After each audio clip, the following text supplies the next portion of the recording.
Hello and welcome to the Build with Baer Workshop. My name is Pat Baer. I'm here to build a model kit and to hang out with all of you and talk. First and foremost, shout out to Harold for hosting the stream. Thank you, Harold. Leo's here in the chat as well. I know that. I'm going to throw the Bear Cave emote in there, throw that in there. We're waiting to see if a few more folks want to join us before we really dive into the building. Both Leo has identified a brand new. I didn't even get to say it before Leo did it. A brand new Nightbot command here in the chat. For those that watch after the after on YouTube or the VOD, and you don't have that set up to look at chat. So I put a thing in where if you do exclamation point and certain words, Nightbot who is kind of, it's meant for is a mod. It's a computerized bot mod. Mr. Bob is here. Hey, Mr. Bob, it's been a little while. Happy to have you here. If Nightbot now has commands that you can enter. So instead of me having to always go to a Google Doc to do my Amazon wish list, I can just put exclamation point wish list and it'll show up. And there's a bunch of commands. And of course, I put in exclamation point goose, and then Nightbot would say all in capital letters honk. And then last night during our Twitch Sing stream, or right before he went to sleep, Harold put in exclamation point honk, and then it didn't do anything. And then I was like, well, it should do something. So now if you do exclamation point honk, Nightbot says goose. It's nothing. It's a little thing. Lashbrook's here. Hi, Lashbrook. Happy to have you here. That's right. Mr. Bob's got a founder's badge. He's an old school, long time supporter. Got that founder's badge. Hell yeah. I don't know how I can. I think I can put that. Oh yeah. Well, and Harold has his 5,000 cheers badge, which is cool. Badges are fun. I like those. They're cool. But yeah, we're waiting to see if anybody else wants to join us tonight because I don't know. Way more people than normal watched on Monday because we were pumpkin carving, and Thursday's usually our busiest night, but right now it seems a little slow, and that's okay. There's a lot going on in the world, and as always, I'm just building model kits and talking. You may have noticed that I did not shave. I have not shaved because I have been working out of my apartment. I am literally just going to waking up and sitting in front of a computer, and then during my lunch break, leaving that computer, walking outside for a while in the weather that's not great, and then coming back. And then I went out after that to go grocery shopping today. So I did leave my apartment a couple times, but yeah, I am not keeping up because I haven't been seeing people. I got to do that though. Tomorrow night I got to go out. So last week says I have no audio, but I thought I'd check in. Currently waiting for the opener at Tenacious D show, and a little bummed I can't see you start the kit I got. That's right. Have you tried the grading app? It said I look like Anna Kendrick. I have a beard, so working instead. Leo, I don't trust those apps. I don't like them. I don't trust them. Something. Look, we give up so much of ourselves to the internet and to the cloud and to processes that let you identify people better. If I do something like that, I certainly am not going to comment on how good it is. That's my take. I'm going to type here in chat. Watch the VOD. Lashbrook.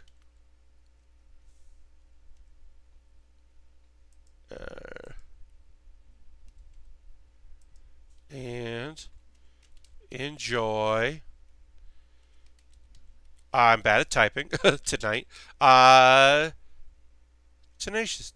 Enjoy the D, which could be taken in a different context, but in this context, we all know that I mean Tenacious D.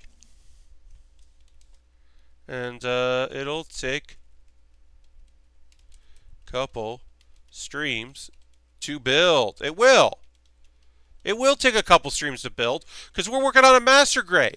It's the Astray Blue Frame D. It's the Gundam Astray Blue Frame D This is a cool master grade. Oh, look at that thing. It's pointy. It's sharp. It's got a lot of cool looks to it. We've built 2 red frames, as you know. Pat, the F1 is still going on. This is the most tedious. Mr. Bob, yeah, it sounds like a lot, my friend. It sounds like you definitely went in there. TCC rules, have fun. Yes, indeed. TCC does rule. Of course, Lashbrook can't hear me say that, but he saw you type it, so that's good.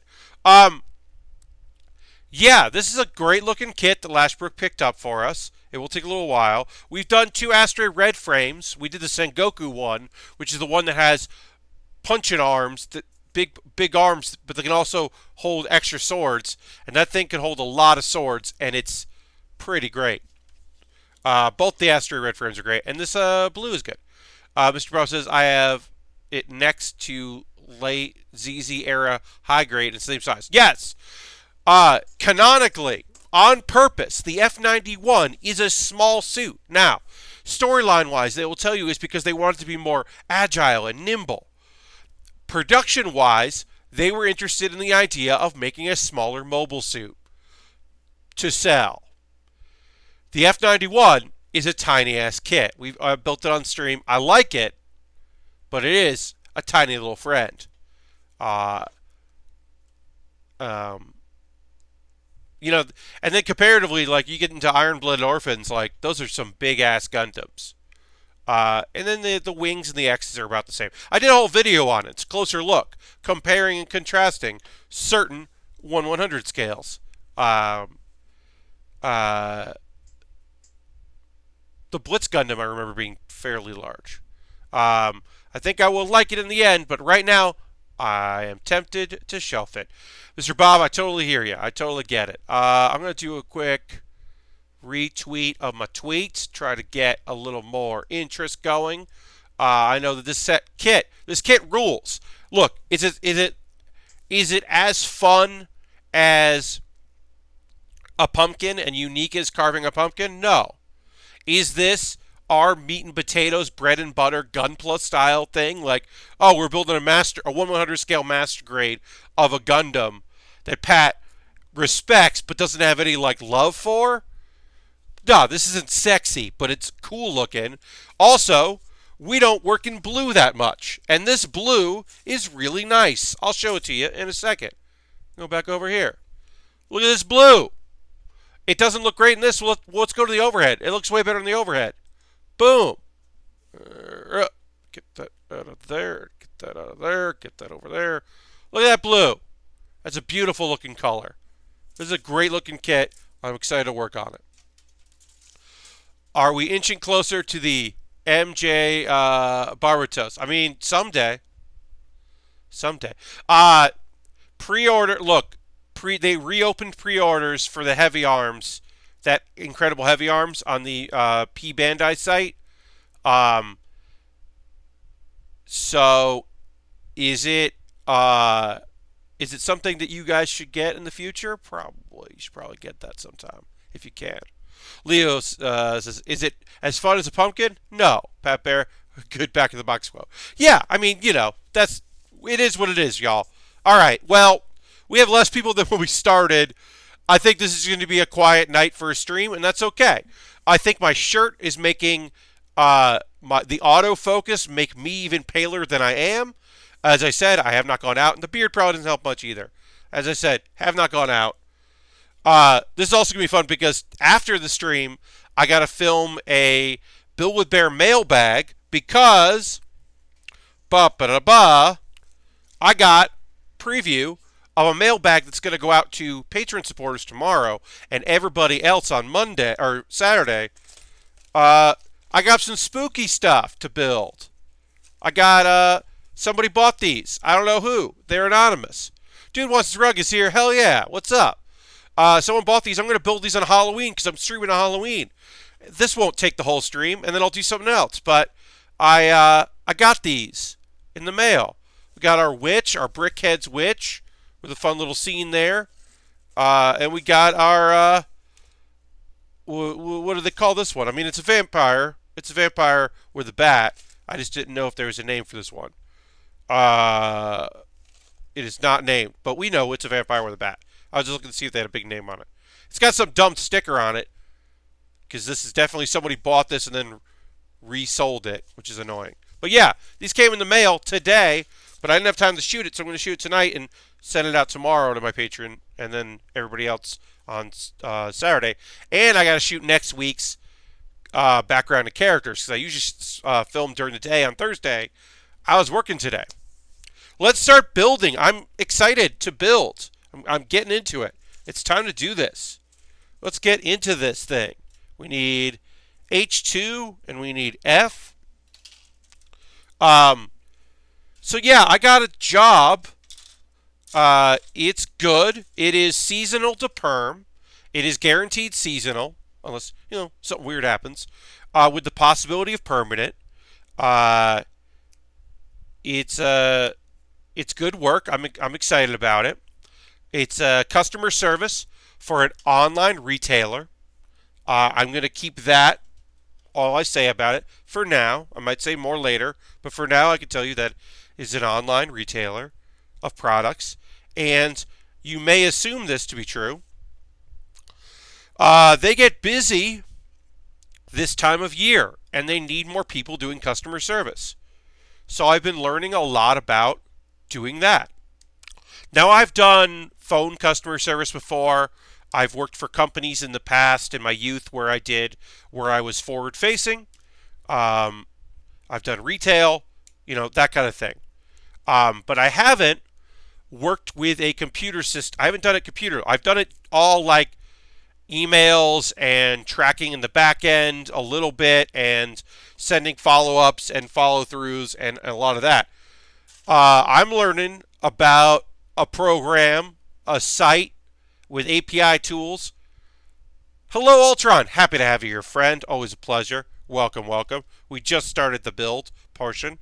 So I'm working in Zendesk.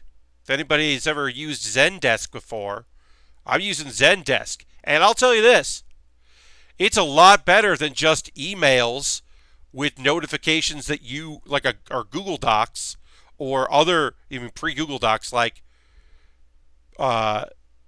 yeah, it's really helpful. I mean, I'm still not great at it because I'm still training.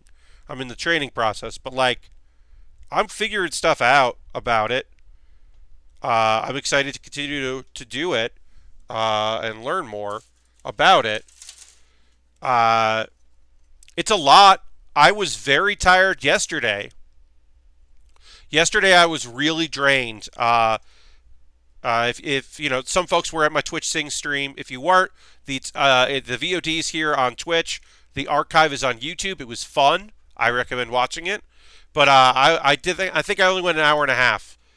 Of course, it's still taking a lot out of you. But then I got a lot of sleep yesterday, last night, and that helped out a lot.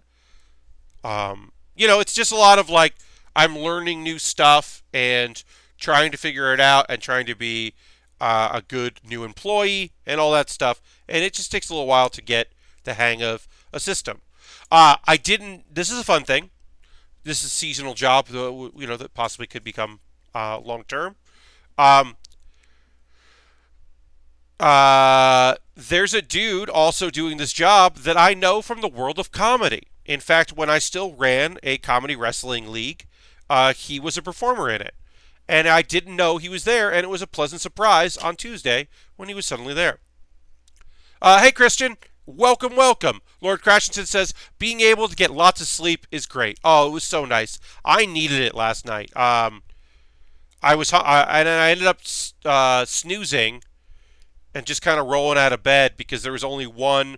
So the job we've been doing, people are all over the place, right? They're mostly in the U.S. There are some people who are international, but most people are in the U.S.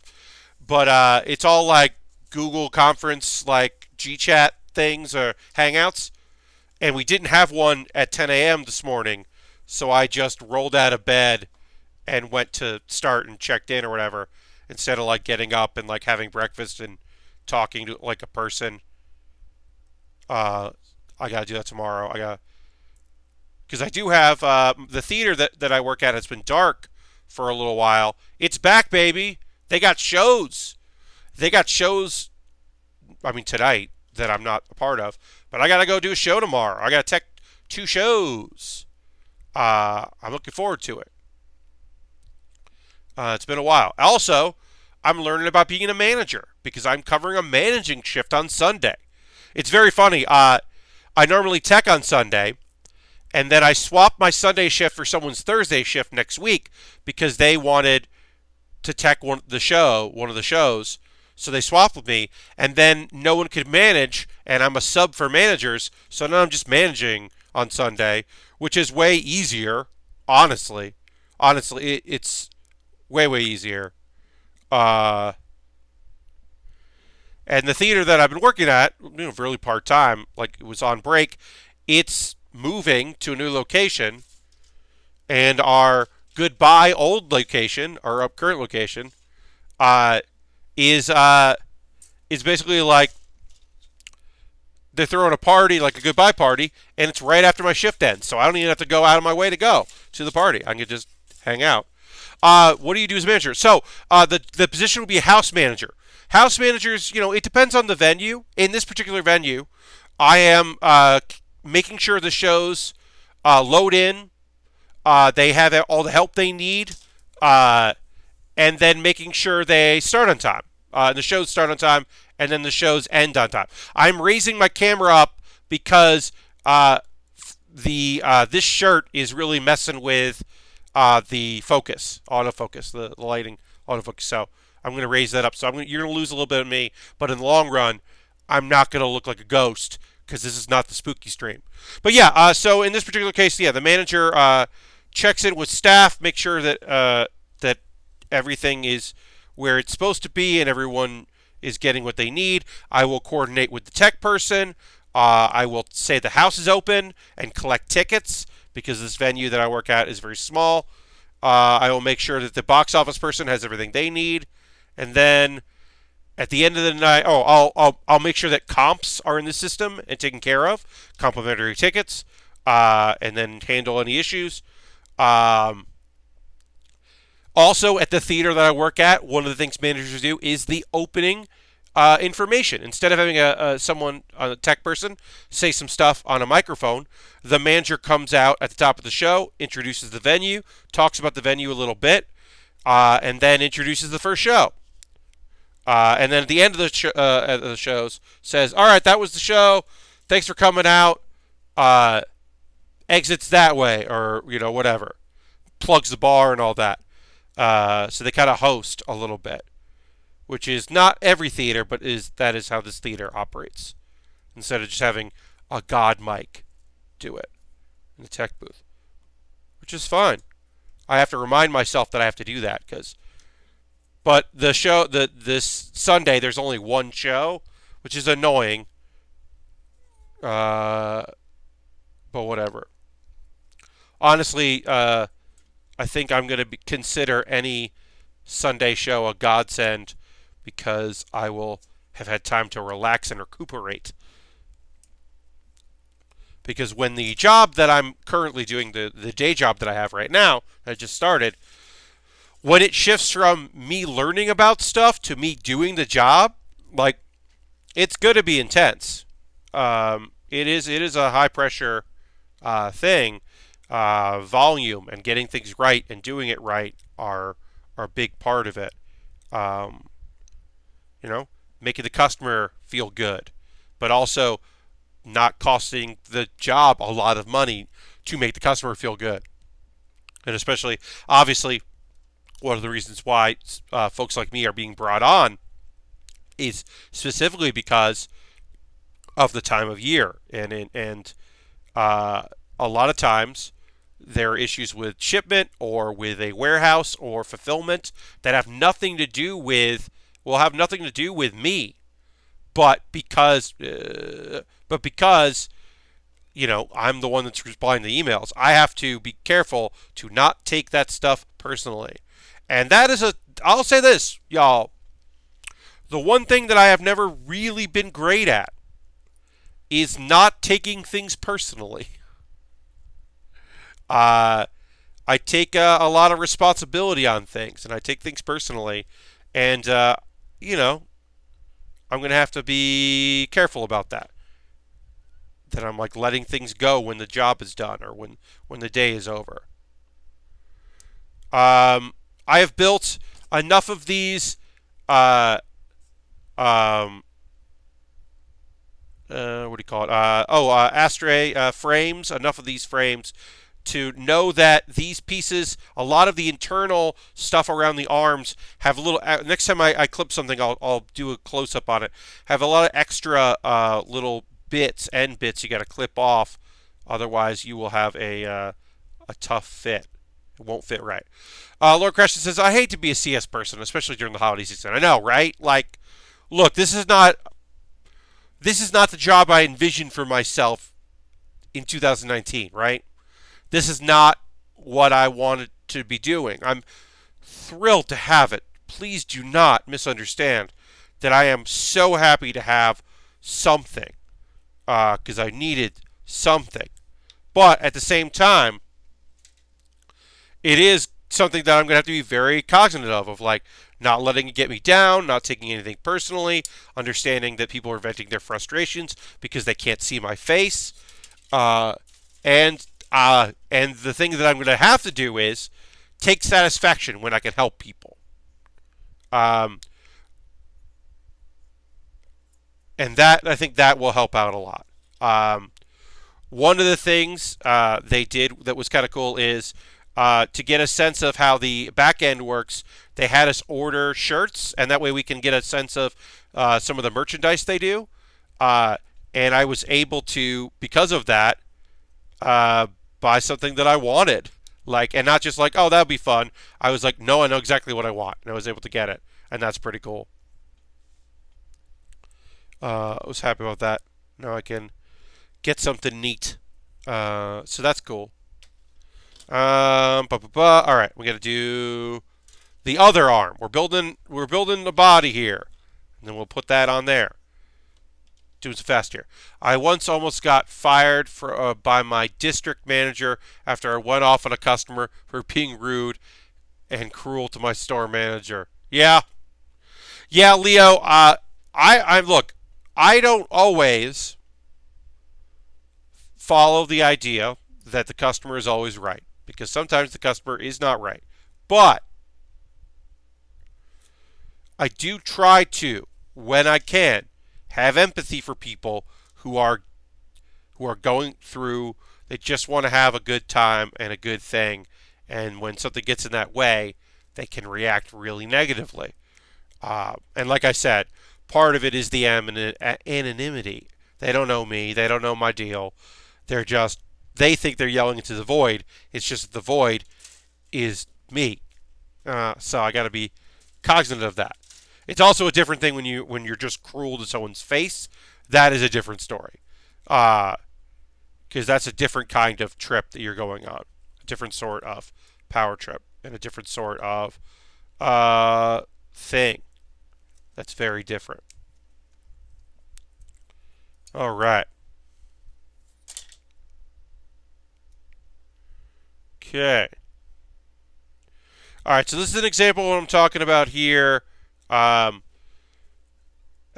don't know if you can see this because it's blue, but there is just like a little bit of extra around this.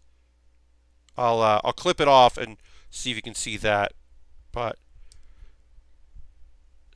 I just took like the tiniest amount of blue that's there on the clippers.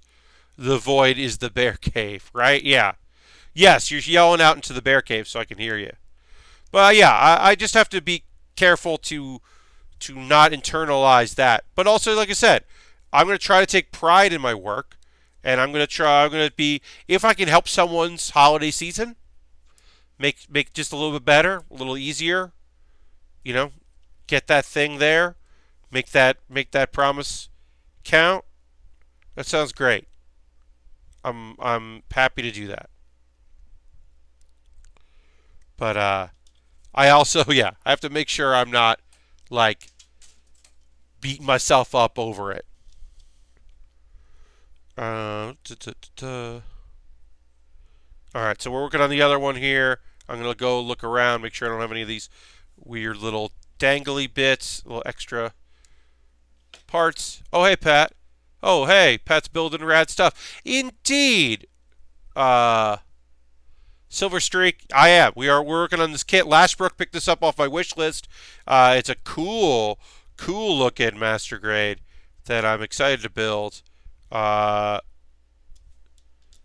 So we will be doing that now. Yeah, this will be the next few weeks, right? I don't think this will take us all the way to Christmas. Not Christmas. Definitely won't take us all the way to Christmas. I was going to say, because we're talking about holidays, I don't think this is going to take us all the way to Halloween. But I also have 2 kits from New York Comic Con to build. And I have a Batman set that I picked up. And, a month's time from now, I'll be at Anime NYC, and I expect to probably pick up something there. Probably. Nah, be rude to me, whatever. I'll just shrug it off. Be rude to my friends or employees. I'll eat you alive. Yeah, Leo. I mean, I'm the same way, right? There are a few people in the world of comedy that weren't always the nicest, and I was just like, whatever. I'm a professional. I'm a manager. And then I would hear they were like rude to staff that like worked either with me or directly under me, and I was like, no, that's not how we do. That's not what we're doing. That's not how this works. You don't get to do that. Not losing it with customers is my daily struggle. Yeah, Mr. Bob, I hear you. It's tough. But there also is the benefit of, like I said, the cons of the anonymity and the fact that people can just say whatever they want in an email and feel like there's no repercussions. Also, I'm working from home, and my roommate works in an office. So at 1 o'clock in the afternoon, if I'm fucking pissed off about some email that like kind of ruined my day, I can just shout about it. I can just yell in my apartment and just like make up new swear words. Because I'm not in an office. So that's pretty cool. And I have to remind myself of that when things are looking a little down, that, hey, I'm just here doing it, whatever. Fuck all y'all. Time to turn on a podcast. Working from home can be a secret pay raise. Yeah, I'm liking it. Like I said, the weather yesterday was rainy and it wasn't great. Today was just kind of cold and dreary. I don't love that when I take my lunch break, and my lunch break right now has been actually just go outside, like I went grocery shopping, or go get a slice of pizza, or try to catch some Pokemon because there are new Pokemon. Also, after I stream tonight, I'm going to record 2 little video things, like 2 small things. Shouldn't take long at all because I have the setup here, so I'm going to do that. I'm going to do that couple little videos, easy things. I'm going to go outside and catch more goddamn Pokemon because they're ghost Pokemon that I want to catch. Kate Leth posted the photos of the Pokemon she caught, and I'm like, that should be me. That should be my Pokemon. So I got to go do that. I got to catch them all. I mean, I'm not going to catch them all, but I am going to go out and catch a couple. Shitmo, Aristofan. First of all, hi Aristofan. Always a pleasure. Thank you for being here, of course. But also, yeah, Shitmo. Our family's made up swear word. Shitmo's pretty good. I like that. I like that a lot. I liked Pokemon Go for a while. Then Let's Go Eevees broke me the curse because it had more game.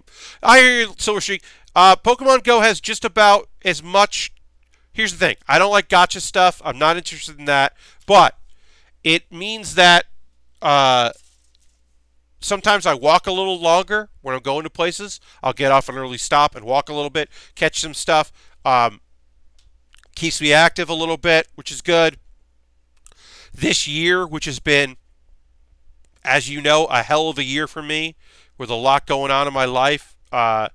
It was a constant where there were days where, I was just sitting in the computer.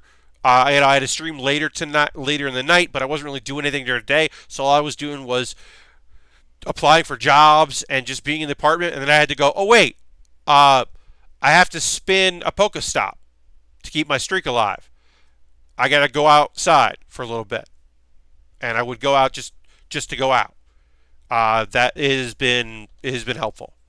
I think if nothing else, Pokemon Go is great for how many people walk more. Yeah, I mean, I went to parks that I've never, there would be events or whatever, and I go to parks that like I had never been to in the years I lived in New York.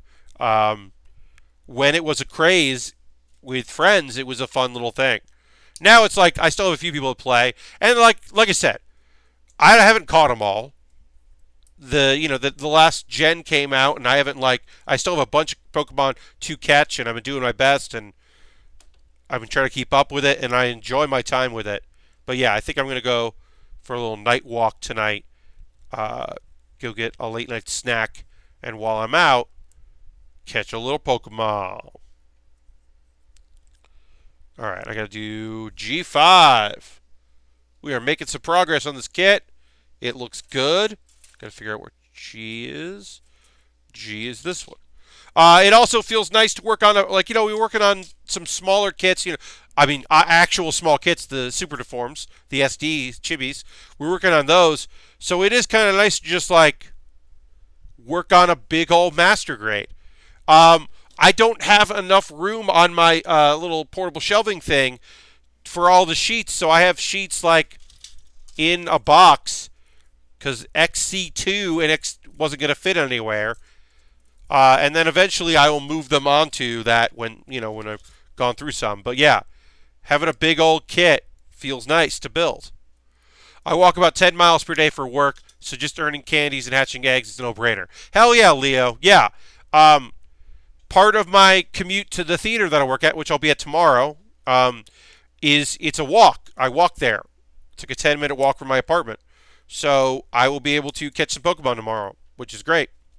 And then I'll walk back, catch some more Pokemon, earn some candies. The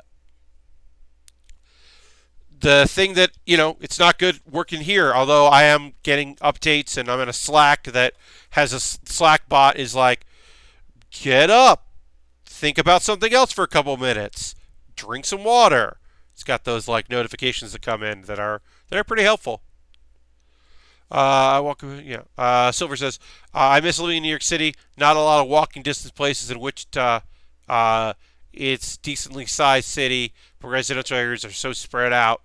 Yeah, Silver Streak. I mean, that is a luxury, and I understand that, and can appreciate that. I do. The fact that there's a deli that's going to be open when we close here. I'm going to walk to that deli. I'm going to get a sandwich, and I'm going to hit 2 Pokestops that are right on the corner there. And then if I take the long way back around, I'll hit 3 more, which is kind of the circuit that I go on sometimes when I'm just walking. I've been doing that circuit. I did that circuit today. I went grocery shopping and took the long way back around, took the full half hour because I had my lunch. I had made my lunch this morning, so I was able to just eat it while I was still working. It's fine. I took my lunch I still took my lunch. I just also relaxed a little bit in that time. But I got a little exercise. The nearest Pokemon Go gym near me is a cemetery. Cemeteries and churches, Lord Crashington. That is a lot of residential stuff. Oh man, New York delis miss so much. Silver Streak says, and also says, one thing I miss more than the New York delis is proper pizza. Nothing but chains and mediocre local places here in Kansas. Yeah, Silver Streak. Someday, somebody will move there that used to, work at a pizza place somewhere great and will do their best. They will try to get over the hump of charging more than other places because their pizza is so good and hoping that word of mouth spreads, and that's the best you can hope for, and it's rough, and I sympathize, and I hope you get good pizza someday. And Leo says, for winter walks, I find some good malls to do laps in with all the elderly people. Hell yeah, Leo. Yeah, I'm definitely going to try to keep, so the job I'm doing right now, it's customer service. I can do it from my home, which is great. It takes the commute out of all that. roll out of bed and start if I wanted to. There's also right now I'm in training, and then I think my hours will hopefully be a little different. They might be a little earlier. That's my hope anyway, because the theater that I work at is moving locations, and we can start doing earlier shows. And my one thing is, the first day we're in our new venue, I'm scheduled to work until 6:30, and I have to be there at 6:45, and it at best takes 15 minutes. So I'm like, uh-oh, I'm going to be a little late, but hopefully it'll work out. That doesn't happen all the time. But yeah, I'm trying to move around a bit and be mobile when I can be mobile. Okay, so this is wrong.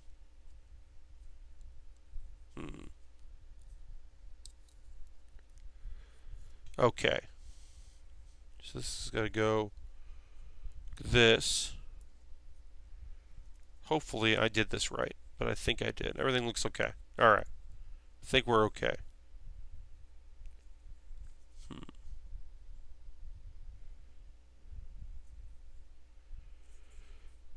Yeah.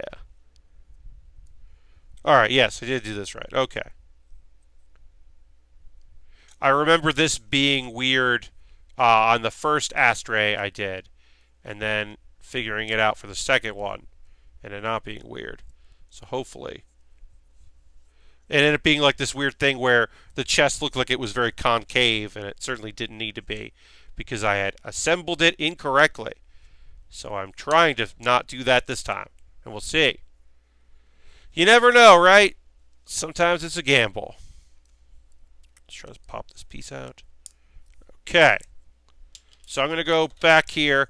Like I said, I think I did something wrong, and we're going to try to figure that out before we really mess things up. So this goes, okay, so that goes like that.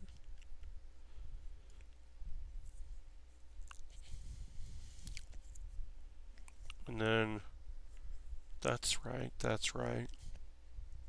Okay. Those went in right. All right. I think I did this right. We'll find. Oh, we'll see. The goal is to make sure that it doesn't feel like it's hunched over, which is, it shouldn't be hunched over. And if I did this right, it won't be. But if I did it wrong, it will be. And that's the real test. All right, yeah, I think I did this wrong. So now we're gonna do a slight disassembly and then reassemble, and everything's gonna be okay. All right, pop this off. Sorry about this, y'all. This was a problem that I definitely had the first time I built this kit, and then didn't have the second time. So I thought that I wasn't running into the problem. So when this got attached there, it should be like that. Yeah, this is a... Okay, I know what I did wrong, and I think I can fix it. So we'll find out if I can or not. But I think I can.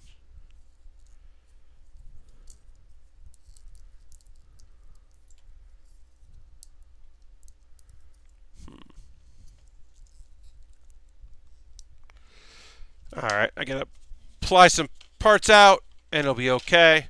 So yeah, so last night we did a Twitch Sings stream, which was really fun. It's been a while since I did Twitch Sings. The archive is on YouTube. The VOD is here.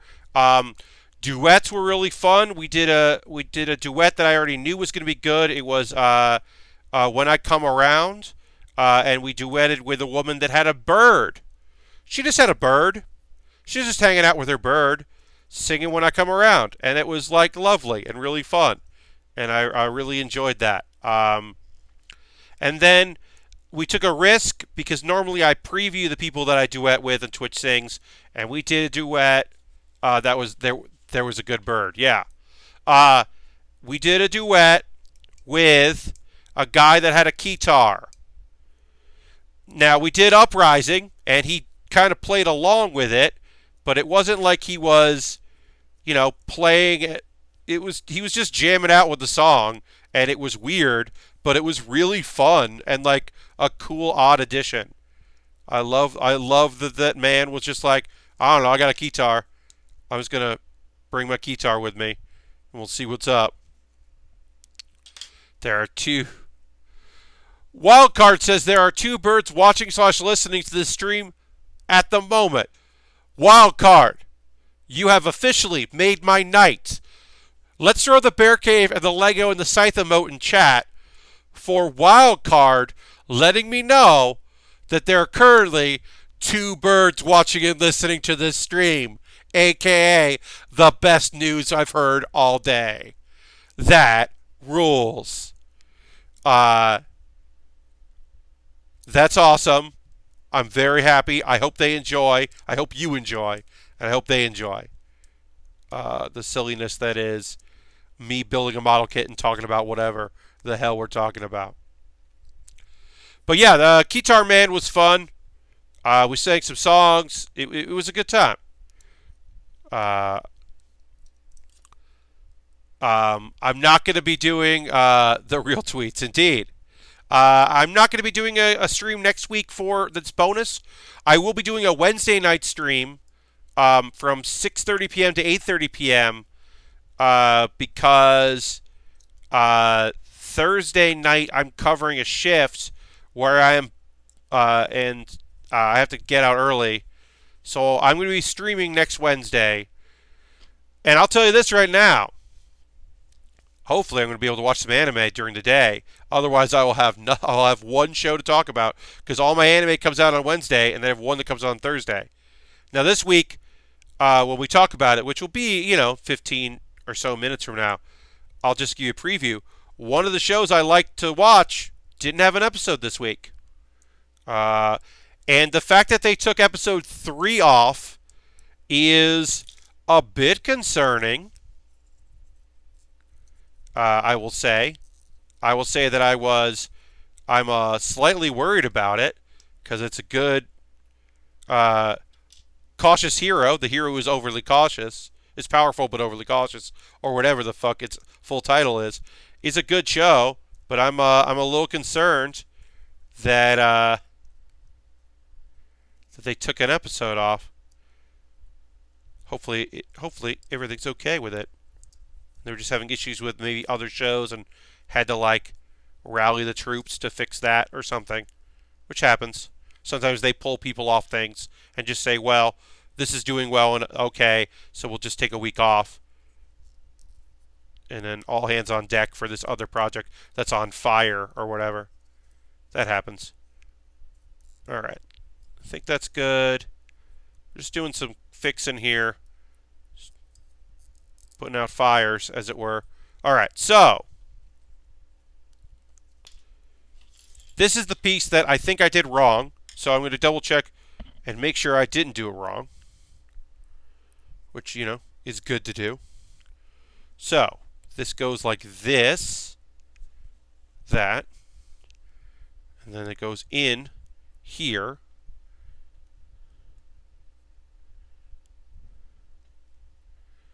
Then I have to make sure. That's what I did wrong. Okay, I figured it out. Well, maybe the typhoon had something to do with the delay. Christian, that's totally possible. As I said, it is the only show that I know of that has a delay in this season. But it's possible that they were just it debuted a little fast for them, and they were not ready for that. They maybe should have waited a little while before they debuted the show. That's possible. I don't know. It also could have been a lot of things. But it ended up being one less show to watch, which is okay. We'll talk about that after the 10 o'clock hour, soon. Soonish. Okay. I messed this up the first time I did it. I have done it better this time, I believe. I think we are in a better spot of where this should be because it goes in like this. Yes, that is where it should be. Great. Japan had a hard week. Yeah, I don't doubt it. Question. With master grades, do you need much more than a pair of snippers and your hands to assemble them? So wildcard, one of the things I really love about master grades is the 1/100 scale, is the size of it. A good snipper clip is going to be good. I have this kit. It is an iFixit kit, so it's meant for phones, but I have found that these tools are great. It came with 2 of these. I have used one up. And then I also added to my kit a screwdriver, which is great for old master grades or perfect grades. And then I have an X-Acto knife that I use for sticker application, because I find that helps out a lot with stickers, because my tweezers are a little dull right now. They're not as fine as I would like, or sharp. I have found having wedges is really helpful, especially a sponger like this. Having a pointed and then having a wedge. It's helpful for when you mess up like I did. Now, if you're really focusing, if you're really nailing your assembly, you don't need anything. Maybe you want a file to kind of get off some rough edges that your snipper clips didn't take care of. But you really don't need anything massive. It's helpful for streams like this because I am not by any means an expert in building, and then also, failing occasionally because I'm not as focused as some people might be because I'm chatting. So disassembling this, because you can see there's like a hole, and then there's this, and it's a bend here. It's meant for mobility. I just did that completely and totally wrong. I did it backwards, which I did the first time I did a red frame. The first time I did that, the Astray. And I had to go and disassemble it. And then I did it again this time. So the third time I did it. So being able to wedge these big pieces or these small pieces apart that are interlocked, it's helpful to have some tools. I think you can get away from it. You can also, look, here's the other thing. I don't like using my snipper clips for anything except for clipping. Sometimes people jab them in there and use them as a wedge. I try not to do that if I can. I used to do that when I first started. But even a flathead screwdriver might be enough. If you get a thin flathead, like maybe not thin enough for glasses or something, but on the thin side.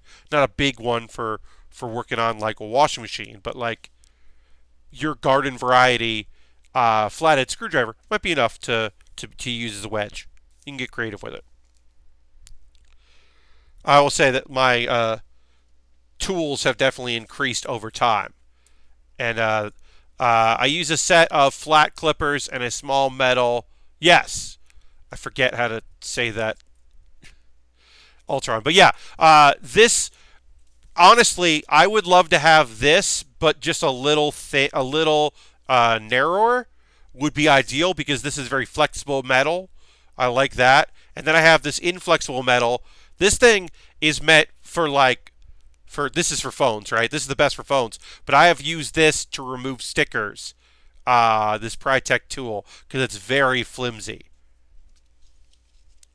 Nail file.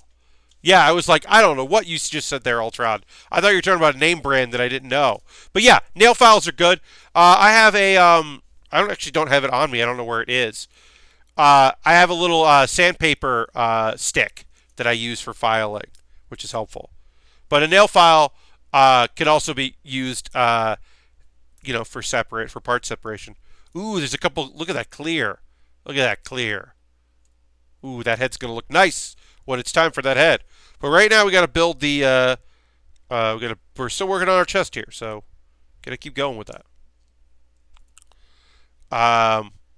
Yeah.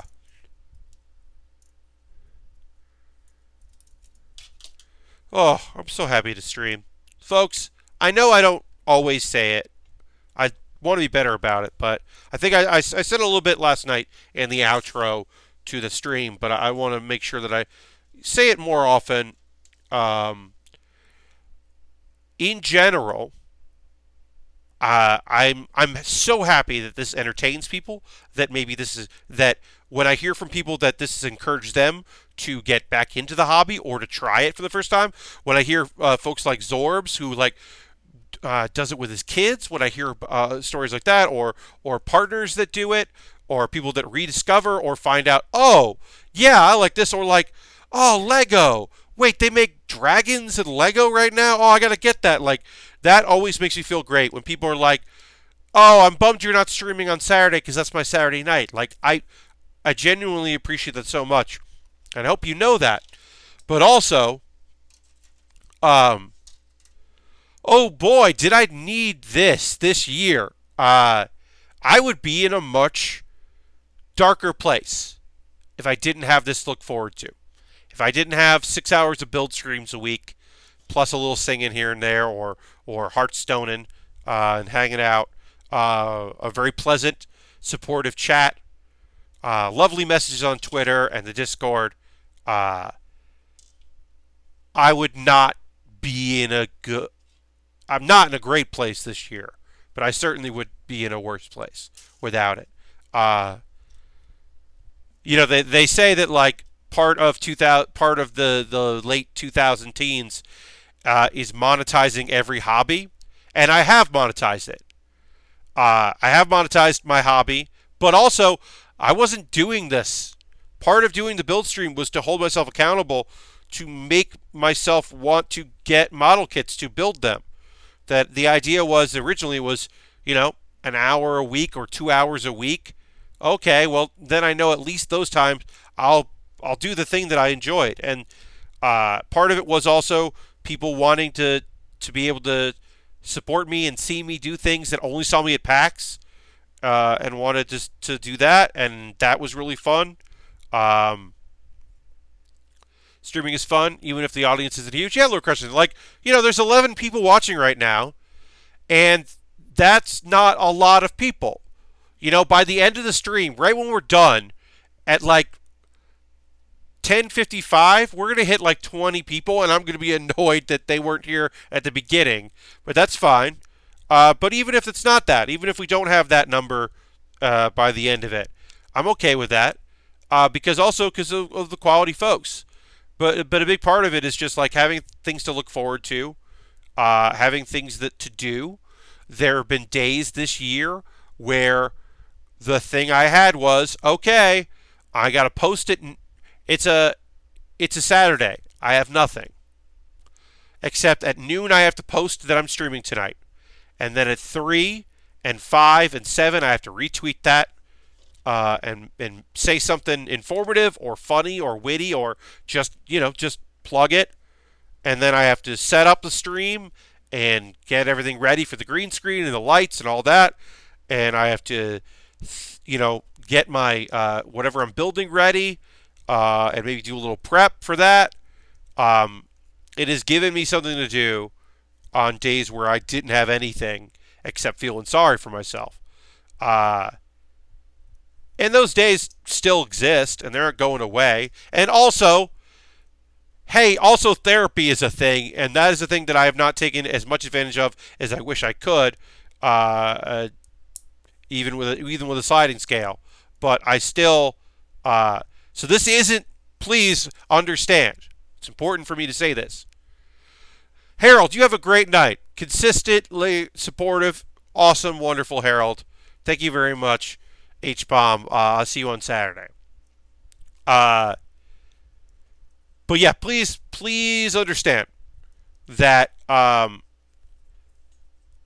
when this is not my replacement. This isn't my therapy. Therapy is my therapy. But this also, I've spoken more words in the last hour of stream than I have the entire rest of today because I was typing and chatting, and I talked to my roommate for a little bit, and that was nice. Then I said something to the cashier, but I didn't really talk to a person today. So just being able to think out loud and talk about things and share what I'm into. I'm so happy that in a couple minutes after we do the pause for the cause, then I'm going to talk about anime that I'm excited about because there was some good stuff and there was some not so good stuff, and it's going to be fun to talk about that because what the fuck, Radiant? and After School Dice Club. Oh wow, I didn't know this show could make me cry. Fuck you in a good way. And High School Prodigies. Why are you so pro capitalism? What the fuck? And how dare you in the third episode of your show have fucking fan service? God damn it. You are the best purist guy and also the worst. I've got thoughts, and it's fun to be able to know that I have an outlet for that. Is really helpful in a time that has been weird. My life has been very odd this year, so it's nice to have that outlet and be able to talk about things and all that. So thank you all very much. And of course, having said that, in a moment or two, I will start promoting at you, because that is also what we do here. Part of it is that. Got to keep it going. Got to keep it moving. Keep it grooving. All that stuff. Got to keep the machine running, as they say.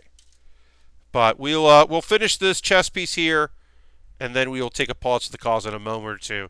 I'll talk about ways you can support the stream and me and all that other fun stuff. And all that. Like I said, next week I am. My streaming schedule will be a little different. That just means that Saturday stream, oh boy, that Saturday stream is gonna be a lot of anime talk. It will not be second hour talk. It will be front hour talk, because I will probably not have seen, because so basically here's my Wednesday next week. My Wednesday next week is work 10 a.m. to 6:30 p.m. with a 30-minute break, lunch break. Then immediately start streaming. Immediately stream at 6:30 and stream till 8:30. And at 8:30, go out the door and go to my job. Set the video to upload, go out the door and go to my job. So I don't know if I'm going to see any of the Wednesday anime. My half an hour lunch break, I'll definitely try to watch one show. I'll watch After School Dice Club because I really want to see it. But that means the other shows I won't watch before the stream. So that means that Saturday stream next week is going to be all the stuff on Friday and Saturday, and all the stuff that came out Wednesday and Thursday. There's going to be a lot of anime to talk about that day. So strap in or skip next Saturday, a week from the Saturday, depending. But yeah, I'm going to have a lot of anime to watch. And I definitely, at least one thing, I will probably push off until Monday. Monday stream. But yeah. Like I said, I'm just covering some shifts next week. I'm covering 2 shifts next week. And it was a choice of either do what I'm doing on Wednesday, where I'm just teching a show, and it's a student graduation show, so I can be a little late and just go there. So I'll stream, go there, and just do whatever. Or do that on Thursday next week, where I'm house managing. And I don't want to do that. I want to work, and then I want to rest, and then I want to get there early, because I'm going to be, that's just a different kind of forward-facing job. So I was like, oh, okay. I definitely can't stream next Thursday. But the hope is that, streaming nights, right now, 2 out of 3 streaming nights are after I work. But also, once things get revved up with this job, I won't always be working and then streaming immediately, which thankfully I'm only doing next Wednesday so far, which is good. And then on Fridays, I will work all day and then head out and immediately go and work. And that's fine, because it's different. It's all going to work out, and it's all going to be gravy. All right, I got to get this on here. Putting some stuff here. All right. So now is the time where we take a pause for the cause because we've done a lot of this chest here. There's still a few pieces we got to put on. We'll get to that next. But I am going to take a quick pause for the cause. First and foremost, thank you. Everybody who's a subscriber. If you're currently an active subscriber, you can throw the Bear Cave, the Lego, the Scythe emote in chat. That is letting people know that is a thing that you get for being a subscriber. And thank you for subscribing. I got to put the cave emote in there. That's rad of you. I really appreciate it. I got to open up a thing. And great, I got to get Nightbot ready because I have commands to put into Nightbot. So I got to put those in. So thank you very much for being subscribers. You can use your Twitch Prime coin. If you have Amazon Prime, you can link your Amazon Prime with your Twitch Prime. You should do that because you get benefits and rewards besides the fact that once a month you could just give someone a coin. Remember, you have to manually renew that. And if you're renewing at all, whoever's renewing, please hit that notification so that we know you're streaming so that we can all say, hey, thank you so much during the stream. Thank you very much for that. I appreciate it. If I'm going to take the keyboard out here because now I got to do this stuff. If you want to support me on Patreon, you can go there. This is all going to be the show description on YouTube. I'll get through this really quickly. We'll get back to building really soon. But I just do, in the middle of each stream, I like to take a pause for the cause. But yeah, Patreon. That's my Patreon. There are reward tiers. $10 folks are going to vote on what I build after the Astray Blue frame, unless someone buys something from my wish list, which is right here, the Amazon wish list. You can buy something on my wish list, and then I will build it on the stream. This was bought by Lashbrook. Lashbrook bought this, and that rules, and I'm really grateful for him for that. But yeah, we'll take a quick look, a gander at and what we got there. We've got some Dragon Ball kits. We've got some cheaper Lego sets. There's a Constructs kit of Pokemon Mew versus Mewtwo. Looks rad. Mega Constructs do a great job with Pokemon. We've got some ships for One Piece. I would love to build another one of those. We got the Wrecking Ball from Overwatch, which is fun. Hamster Ball. That's a good time. Some Gundams of various sizes, shapes, colors. The RE100 Zaku 2 looks rad. I would love to build that someday. That's in there. Papercraft kits. All kinds of stuff in there. And as I said, anything bought on my wish list jumps the queue. The exception to that being that I just got some stuff that I'm going to do on Halloween. So when this wraps up before Halloween, we'll go on to the next thing. That's just how that goes. If you're like, oh, Pat, I would love to support you with that, but I am not interested in buying from Amazon. Well, you can get me a gift card at USA Gundam Store. You go to USA Gundam Store, you buy a gift card, you whisper me here on Twitch, you send me a DM on Twitter because my DMs are open, and you're like, hey, I bought you this gift card. Now you can buy something on USA Gundam Store. That's an option. You don't have to do that. What else we got to do? Wish list with it. Donate. Feel free to donate to any of these. The Streamlabs shows up on stream so people can see that. Coffee and PayPal, those are all ways to support the stream. And anything, while I'm streaming, anything that comes in from that goes to buying kits and equipment because kits are expensive. My Discord, you can check out my Discord right there. Join the Discord. It's cool. And then manually I have to put these in. I have a YouTube series called Pat Bear's Anime Club. Episode 2 came out this week. I talk about my favorite show, new show of the season, and one I'm worried about. I'm still worried about that show that I'm worried about in there, and I'm still excited about the show that I was excited about in that episode. So even though a week has passed since I recorded it, my feelings are still the same. And then also, yesterday I put a background of characters. It's a silly one. It's a boxing one. It's fun. And then Goose and Honk. Those are just silly ones. And then we'll talk about anime. That has been your pause for the cause. I'm going to retweet my tweet or something. Good reply from Caldwell Tanner. Drawfee had a video that was all the boys, and it was about being the boys, and I felt like maybe there were too many boys. Which is just a fun sentence to say. We're going to retweet hour 2. I like to do that now and again now. I got my keyboard out. Might as well be tweeting about what I'm doing. Honk. That's right. Anime is good this week. It is, Christian. We're gonna start with the show that I am. It's weird. So last season's isekais were slow paced. Isekai Cheat Magician took episodes before anything really happened and before they got in it. I am used to isekais, things popping off. We hit episode 3 of, gotta look up the fucking name of it, High School Prodigies Have It Easy Even in Another World. That's a Thursday show. It came out today. High School Prodigies Have It Easy Even in Another World. Obviously, they're all really talented, so because they're prodigies in that world, they're even better off. Whereas usually you get the isekai bump, they are already strong and overpowered. Hello, Teltos. Welcome.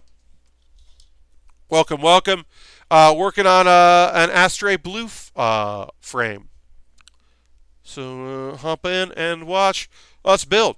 We started at nothing, and an hour in, we've got some body.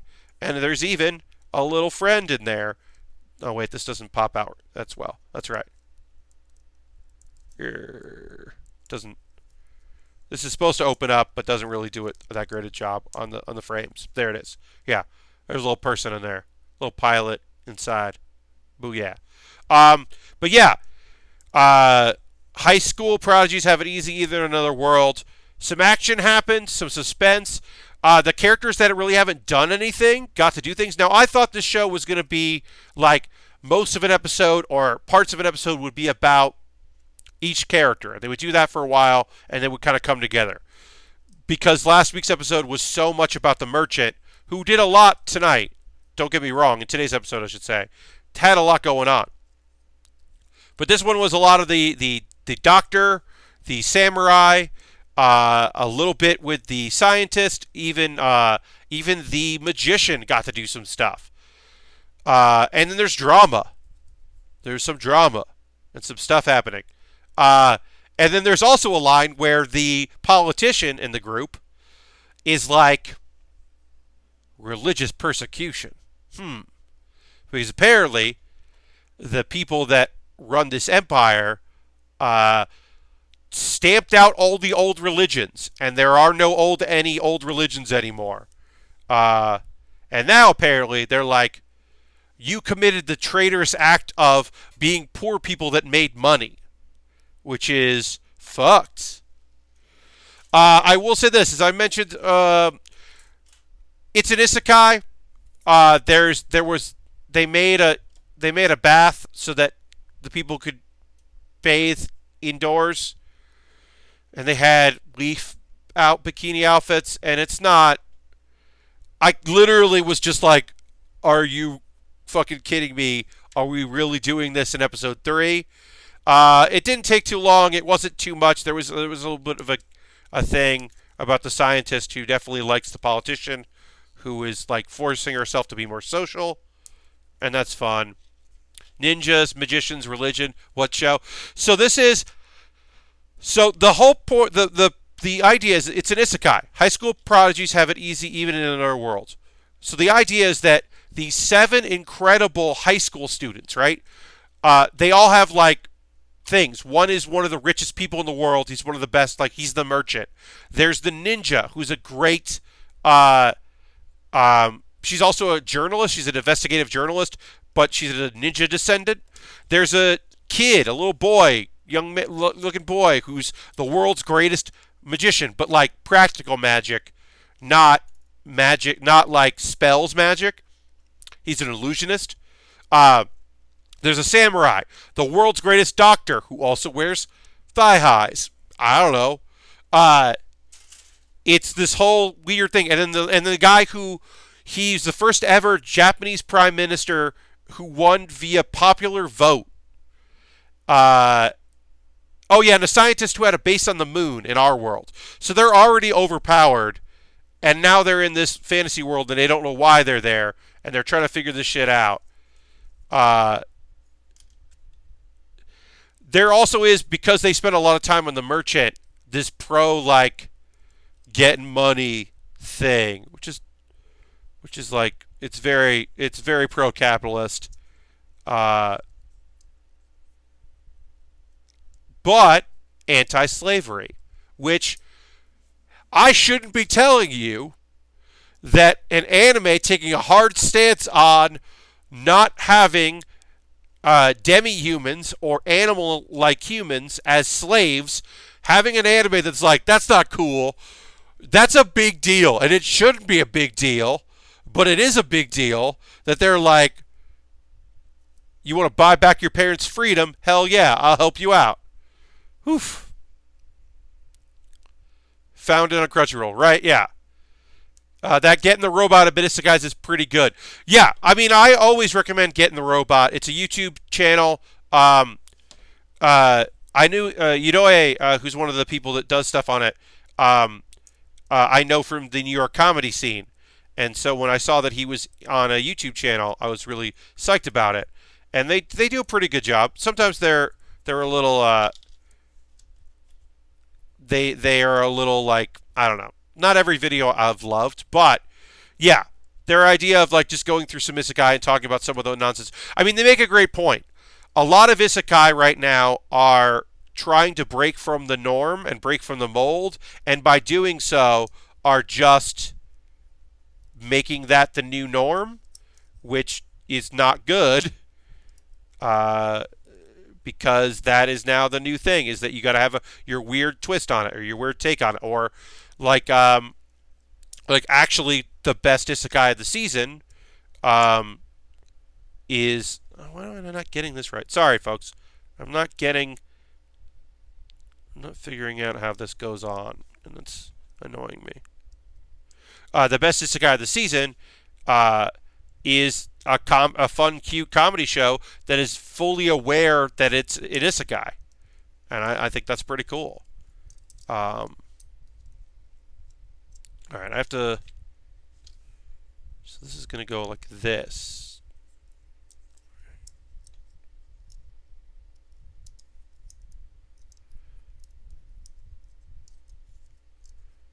Okay, so like that.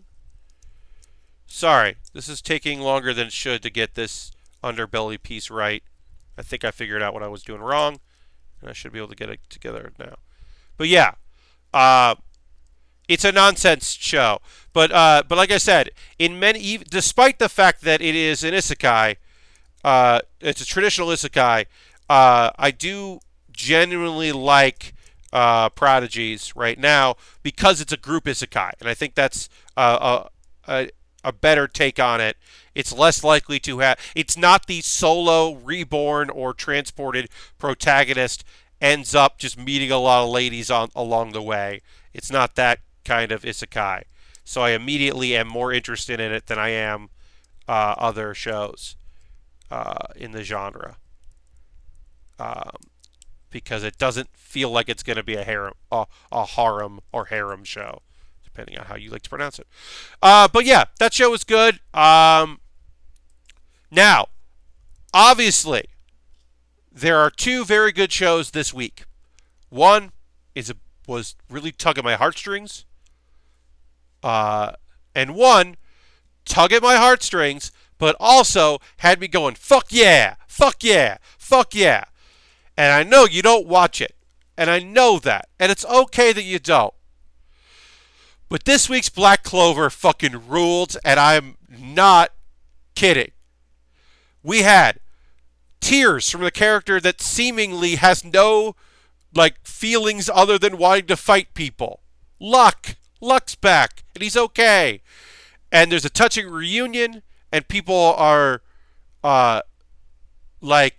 psyched about it, and just Black Clover is great. So much yelling and craziness. Yeah, this one was great, and people were trying to figure out what's going on. More people got to meet Henry, and there was an extended wonderful gag So Asta's the guy who yells, right? He's the guy that yells, and he's kind of dim, but lovable and great, and the main character, right? So he runs into Gray, the girl that is just mumbling and crying, the guy who mumbles all the time and speaks really softly that no one can understand, and the guy that speaks slowly. Like, part of his gag is he's just like, hello, like because he has no energy. He's just constantly absorbing mana and has no real energy. And apparently, Asta can understand everyone, and there's an extended gag where he's just talking to all of them and translating, and then people are like, how did you get what? What did you get from that? How did you get that? And just like, shocked. But yeah, everybody got to meet Henry. Charmy, the best minor character in anime. Fight me on it. Charmy came back. Charmy was fucking pissed off because something bad happened to her vegetables and she was going to make vegetables for everybody. She whipped out a new cool spell that everyone went, what are you fucking talking about? How do you have all these spells? I know a spoiler about Charmy that I'm not going to say. Charmy is a chibi-looking... Her go-to is just being chibi, and then sometimes she just grows in size and looks like a regular character because she gets mad.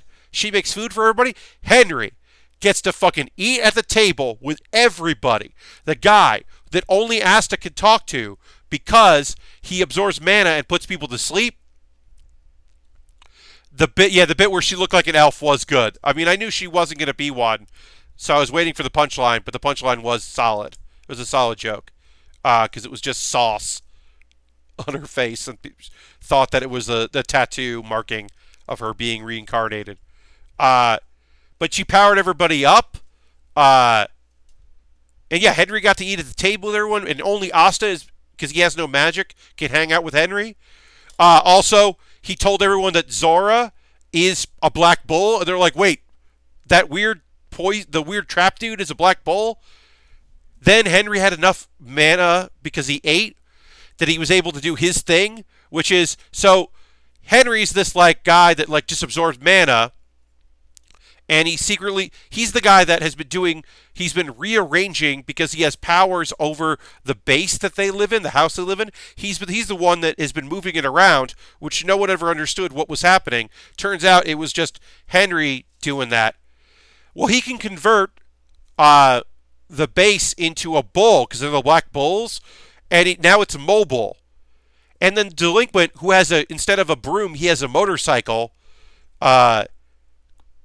This dude is like a greaser type, so he's loving it because he gets to be in a cool vehicle, so he's freaking out. He's psyched about it.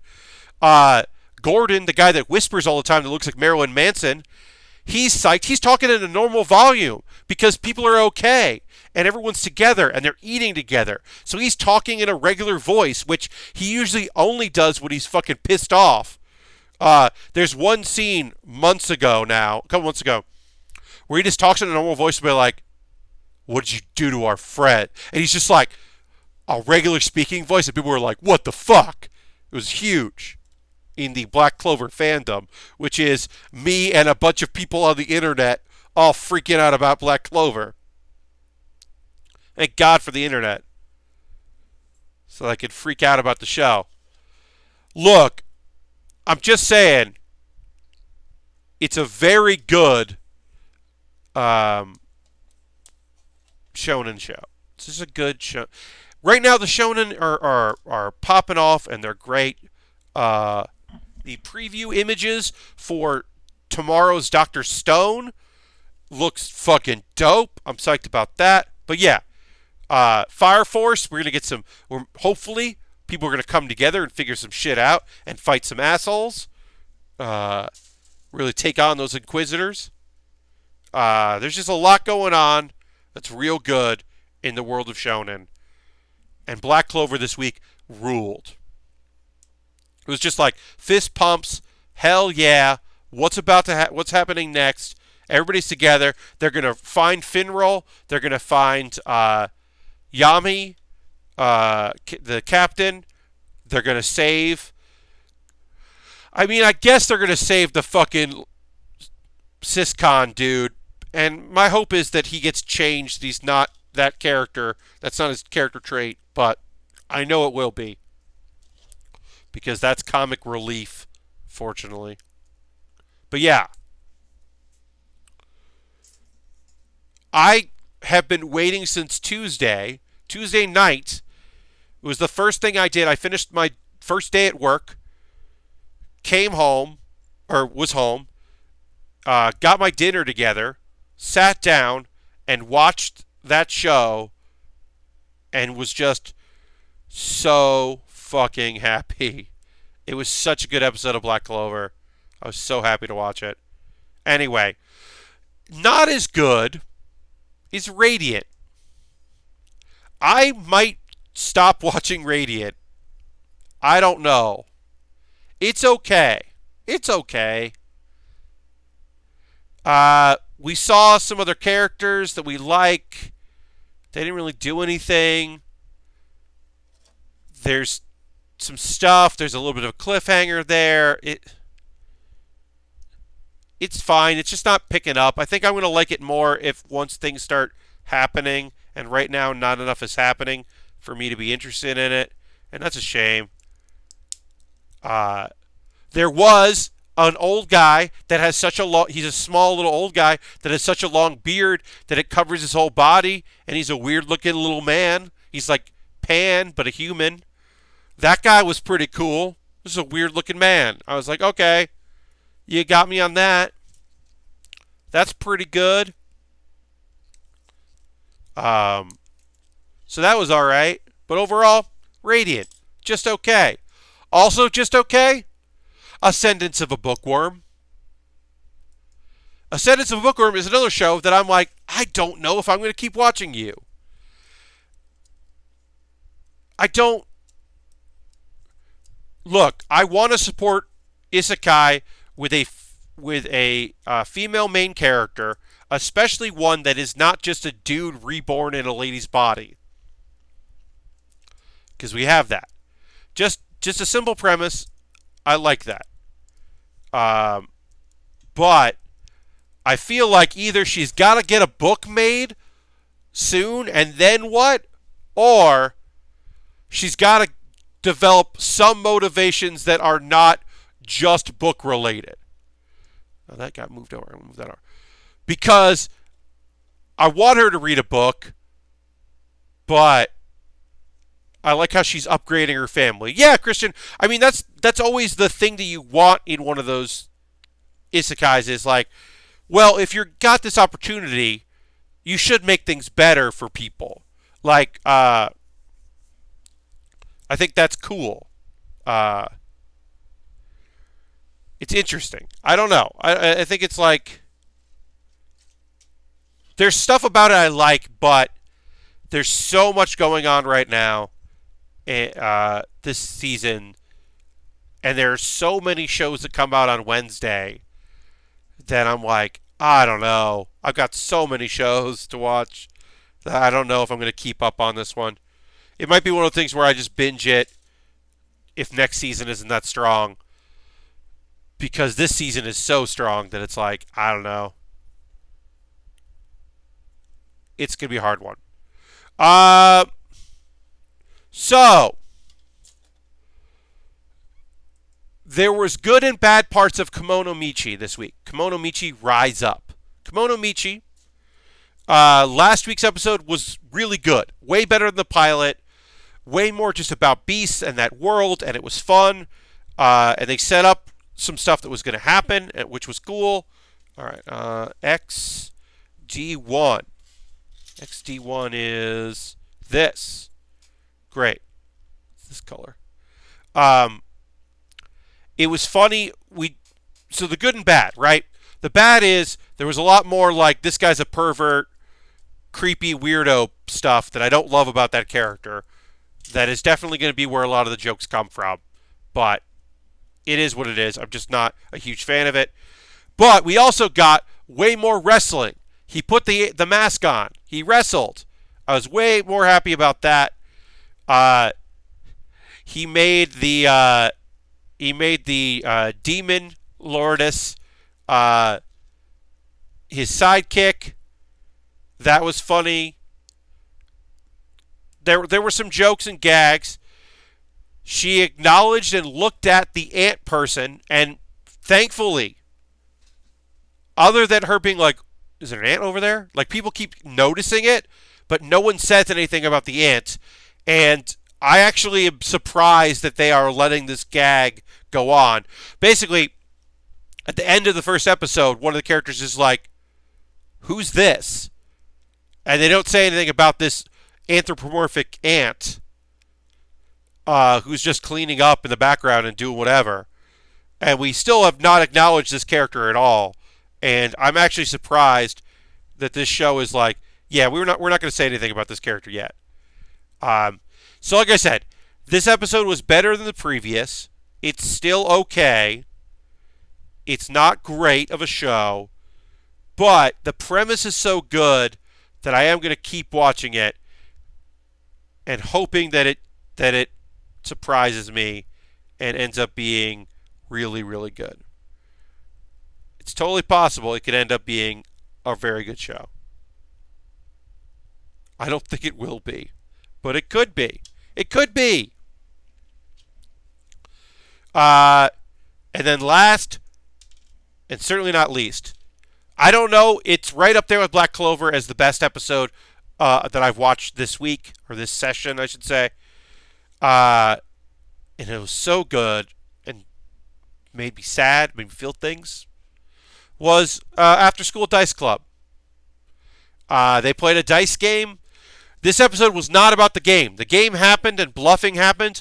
This episode was about explaining why our main character is the way she is and why she was so reserved. And we also met, because of course we did, we met an older sister, and then we met her tough friend, and there's a whole thing happening there, and it was, XB. It was melodramatic, and it was surprising. I did not expect that we would get, because I still don't understand this show in that I'm not still 100% sure of what kind of show it is, because I thought it was just a slice of life, but the slice of life is about girls in high school who play German board games and tabletop games and card games. I thought, and dice games and all that. I thought that's what the show was, and it is that show. But it's also about, like, an introvert who's, like, trying to express herself, and a straight-laced person who's trying to have more fun, and a free spirit who's so happy to have friends in her life, and they're all happy to have friends in her life. And then the fact that they've only known each other for this long, like, she's got real friends, and it feels great, and there's a moment in it where they're just both like, we're not going to let people mess with Michi. It's our Michi. We're not going to let you bully her.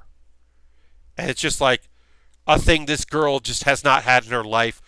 And she has a line, it's something to the fact that, like, having no one is better than being disappointed by people or taking that risk or something to that effect, which she's learning. No, the risks that she's taken have paid off. Sazabi, welcome. It is a After School Dice Club. Like I said, I got emotional watching it. This episode was had more to it than I thought this show was invested in, and I was pleasantly surprised. It is my recommendation this season if you are not watching any anime and you would like to start a new show. I will give that caveat because there are returning shows that are very good. And there's ongoing that are very good. But if you're looking for just like, I just want to watch one show, After School Dice Club, it's on Hulu. That's my recommendation. And then I'm going to put anime now in the chat. Of course, it'll be listed. If you're watching this on YouTube after the fact, it's listed in the show description, all the shows. I always do that. But now, here is every show that I have talked about. And CR is for Crunchyroll, and Hulu is for Hulu. so you know what shows they're on. But that's every show that I talked about uh, today here in Anime Talk. I'm going to continuously do that. I will always find the time to update that so that I can just do that, and then later you can do it, and I'll update it right before the next stream. So even if you just popped into chat tomorrow when I'm not streaming, Nightbot should remember that. And yeah, Teltos does that because anyone can do my. Right now, I don't have any commands that only I can do. All of them are for everyone, which is the best way to do it as far as I can tell. So yeah, if you want to see that, you can get a list of the names because I know sometimes people don't hear the name of the show, or they kind of tuned out, or after the fact they were like, shit, what's the name of that thing? And Google's pretty good at finding things, but sometimes you just want a little help, and that'll give you a little help. All right, we finished our the body here and the beginnings of our backpack. There'll be more backpack to come, but we have to extend some, which is cool. But we have to start working on our head. We'll get some of the head done here. XB17. We need XB116. Couple tiny pieces here on the head, of course. Orisuki got weird on the 3rd episode, says Kristen.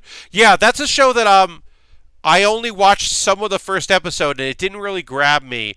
That is a show that will be, I believe, Christian, that if I do end up watching that, it will be a end of season. Some shows have ended. I suddenly have less new shows to watch, or shows go on hiatus before the holiday. That's the thing I'm going to catch up on probably. I'm not super. It didn't really grab me enough to want me to continue checking it out. It didn't really spark an interest. Hella weird. Okay, and it gets hella weird. There you go. But yeah, if there's shows you're watching this season and you're like, this is the best thing of the season, like, always let me know. If I don't cover a show, the jokes are fun though. That's good. Like, I don't know anyone who's watching go to school, like Demon School, whatever. There's a comedy. It's a straight comedy about a kid that his parents sell him to a demon, and then the demon's like, "Oh, I'm not going to eat you. You should probably go to school." I'm only going to say this: the show became way harder to recommend. Okay, Christian. Yeah, I mean that happens, right? I've definitely had that, where I'm watching a show and then suddenly I'm like, well, fuck, now I can't tell people to watch this thing anymore. What the fuck, anime? I've definitely been there before, so yeah. That's nothing really new, unfortunately. You wish it wasn't. Wish shows that were just consistent, or let you know that they were fucked up earlier.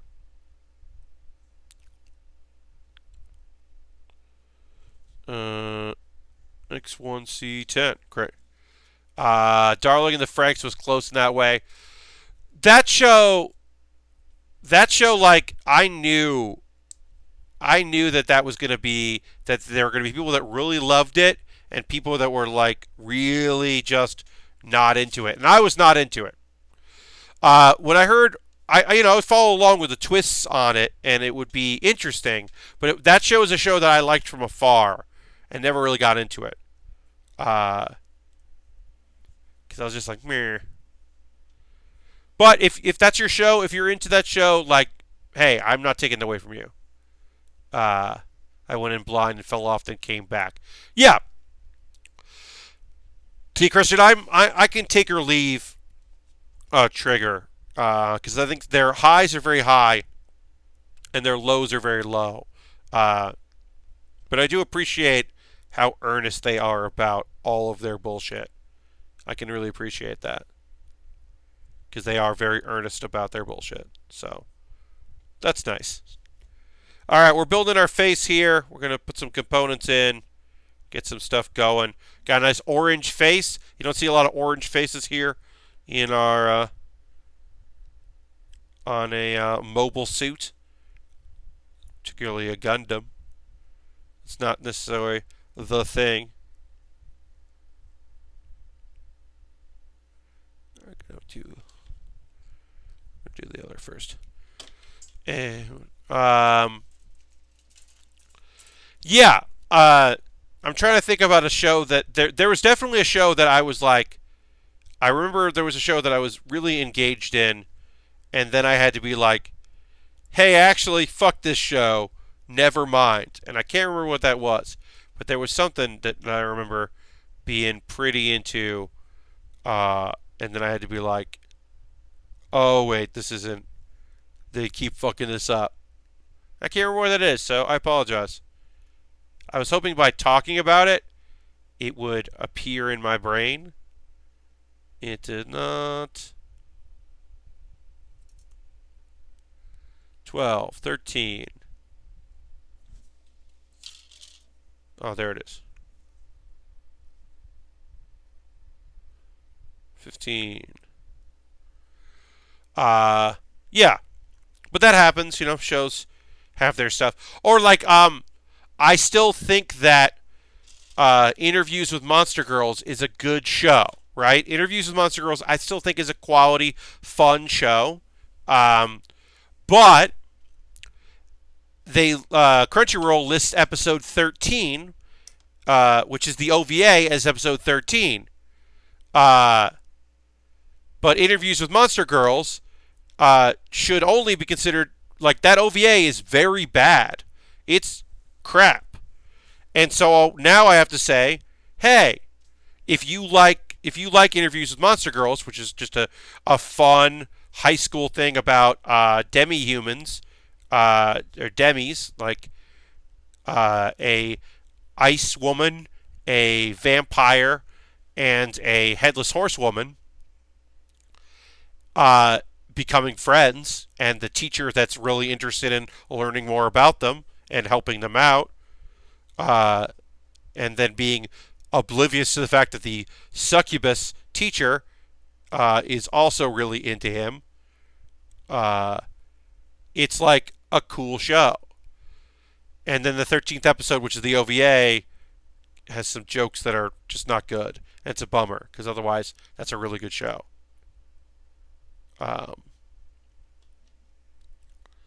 But that's what the OVAs are for bumming you out if you really like a thing. Food Wars. I mean, Food Wars is a show that, like, I would never tell anyone to watch Food Wars. Like, a friend who was thinking about getting an anime and is like, hey, people are talking about this Food Wars show. I like competitive food shows. Would that be a good avenue? I would have to know a lot about that person and if they nasty. Because if they're nasty, or they're okay with nasty, then sure, maybe that show will be up their alley and cool. But if they're not, if the weirder parts of some other anime, things that we have been conditioned to just go along with, weird them out, then Food Wars is not going to do it. That just ain't going to happen. Because that show is so horny. Now, Grindstyle's here in the chat. What's up? Christian convinced me to watch JoJo's.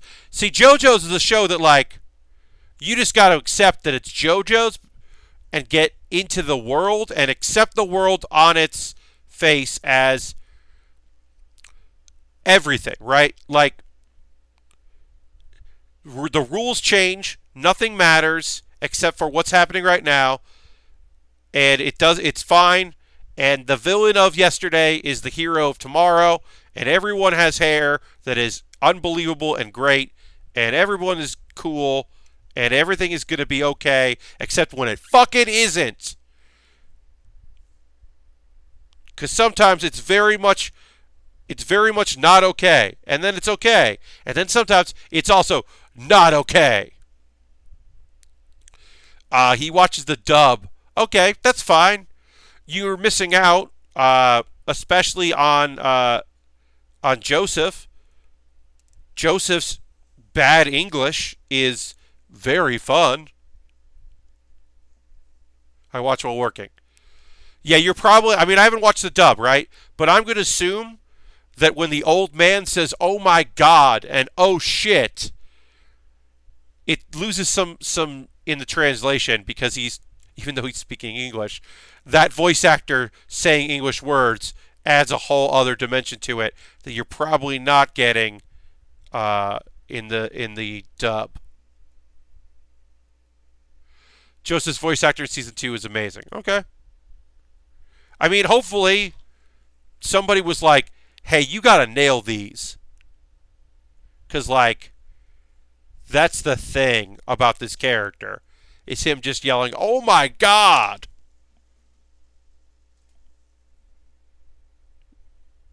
You got to nail it. Because otherwise, don't bother. Where'd that sticker go? I just dropped a sticker on the floor. I'm having a lot of trouble getting this eye sticker to work. I'll say this color scheme on the head. I'm trying to get this sticker up. Trying to get this sticker up without hurt. I gotta reach that. Oops. Oh no.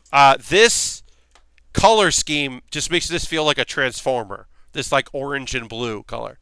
On a JoJo's Space Dandy crossover. Hell yeah. I didn't love the last JoJo season.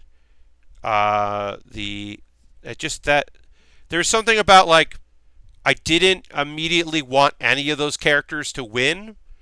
And the thing about JoJo for me is I want villains that I think are awesome that I'm psyched when they become heroes. Or they have a redemption moment. Or villains that just, like, there were definitely people that I wanted to see get beat up. But Golden Wind, yeah, Golden Wind, I think just like, Diamond is Unbreakable was an attempt to do, like, Monster of the Week over a larger story. And it was a self-contained thing where there was an arc to it. But it was also, like, things feed into each other. But then you had, like, an alien. And you had, like, just a lot of weird shit. There was... Y'all, there's clearly time travel in that season because they acknowledge a thing in the past happens and they didn't do the time travel part. They didn't do the part you need to do. It could still happen in the future, but they didn't do it.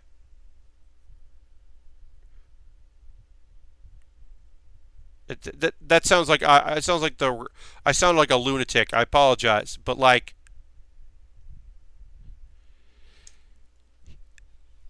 there's a flashback about a little kid that's the main character of the show being sick and his car breaking down and his mother not being able to get to the hospital and he's going to die.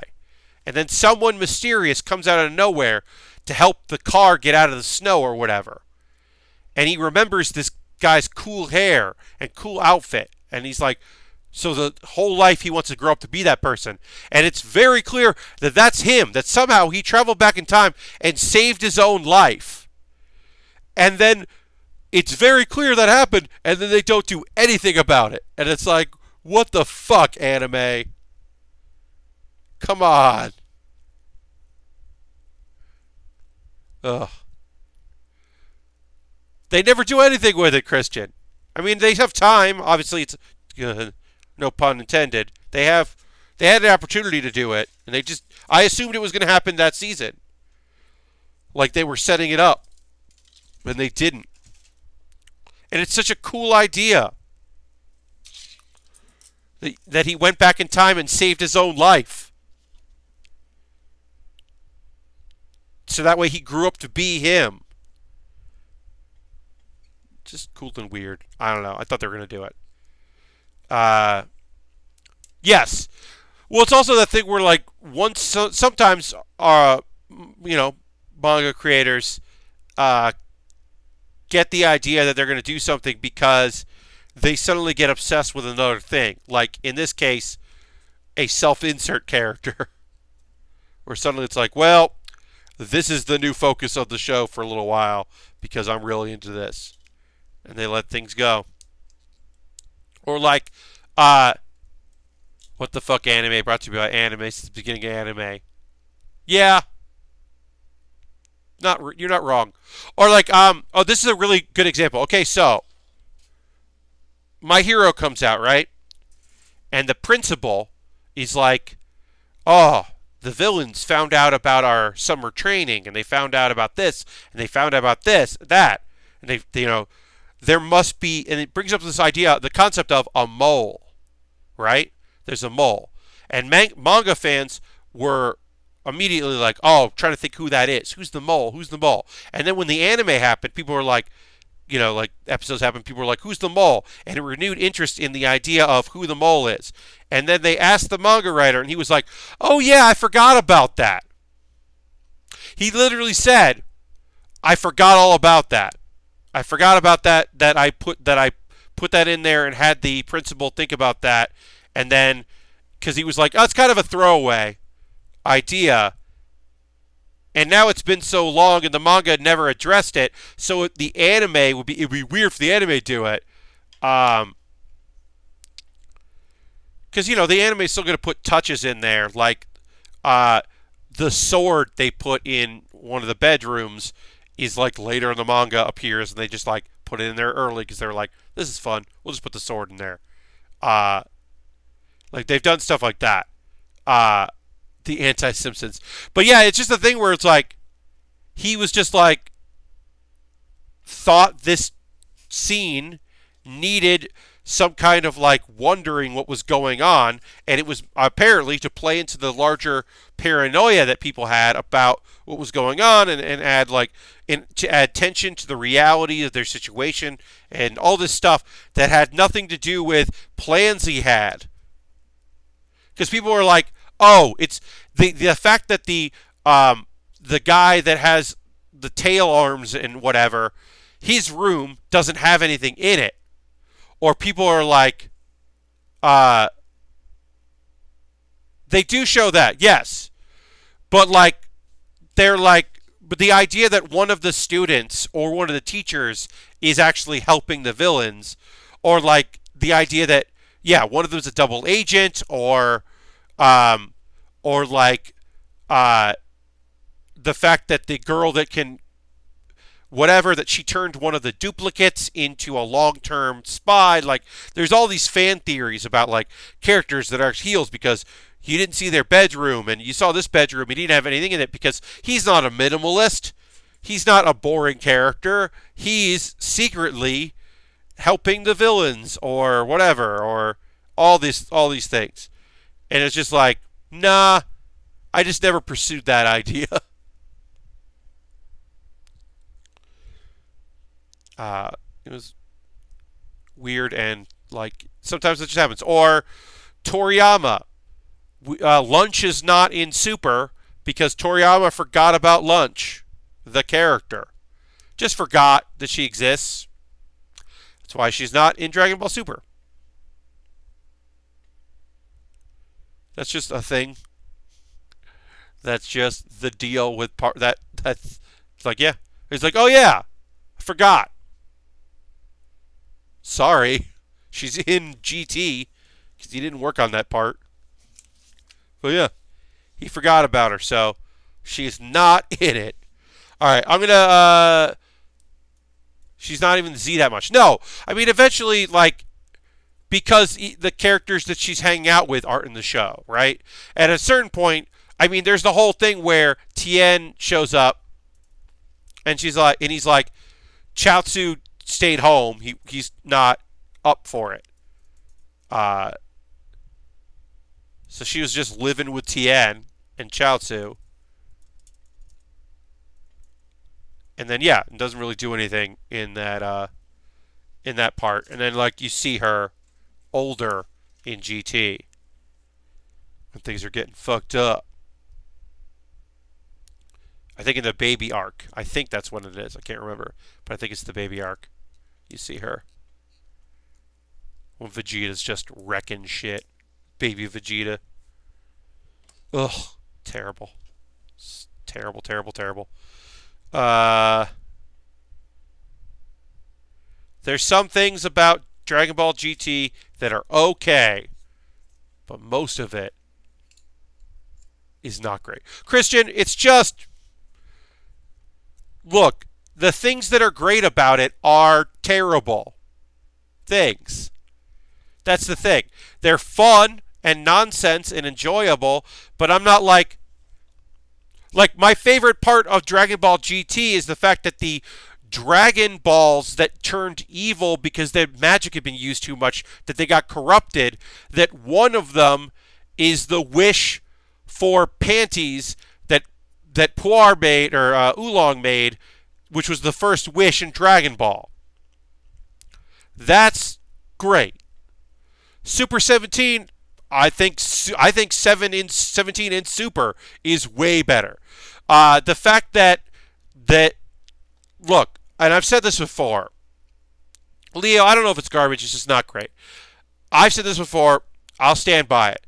The idea that Toriyama was so unhappy with everyone that he made Trunks just an underpowered goof, like Trunks grown up, like everyone wondered if this Trunks was going to be like future Trunks, one of the most popular characters, and he was just like, no, he's business oriented.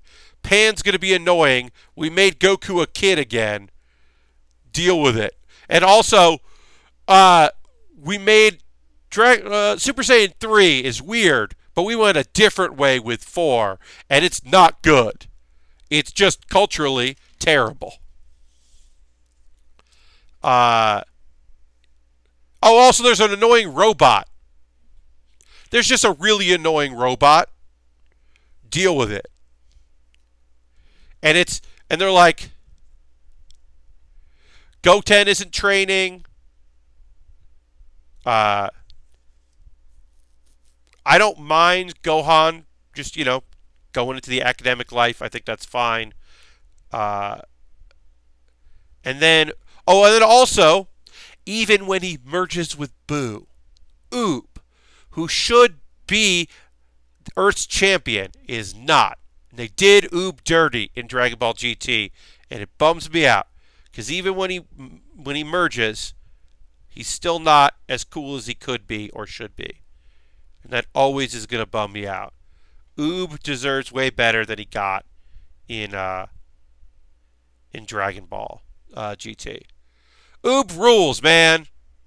He's just a cool dude for trying to help people out, trying to be a great, positive, cool guy that was the reincarnation of one of the strongest creatures in the known in that universe, and he's just trying to do his thing and be cool. And Toriyama was brought him in, and then was trained by Goku. He was trained by Goku, who would abandon his family to go train this kid so that one day he'd be strong enough to fight Goku, and Goku. See, people don't bring this up enough when they talk shit about Goku, which they should talk shit about Goku. The thing with Goku is that, yeah, he's a terrible father. But, a lot of people talk about, oh, he's a bad father. Oh, he impregnated Chi-Chi and then stayed in the afterlife, just get stronger.